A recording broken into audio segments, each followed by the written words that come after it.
So ayan mga koys, hindi ko napakita sa inyo. So chatris ngayon, wala na tayong masyadong ginagawa.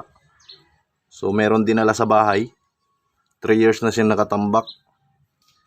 3 years siya nakatambak mga koys, stuck na tong head. Pero nung binuksan ko yung sa oil niya, chinik ko, marami pa siyang langis. So yun, napagana natin, napagalaw natin yung piston. So hindi muna natin tanggalin yung head. Paandarin muna natin mga koys, no? So yun lang mga koys. So turn up natin, naka top dead center na. Okay naman. Ito nga lang kasi dikit na, no? Hindi na gumagalaw, oh. So yun yung time na nagpupurot siguro, kaya in-stock ng may-ari. Hindi alam kung paano, sandalhin. Isa rin budget, yan. So bago natin tanggalin to mga koys, paandarin muna natin. Tignan natin kung may tama o umuusok ba, kung may tama ba yung block na. Kasi matagal na siya naka-stock.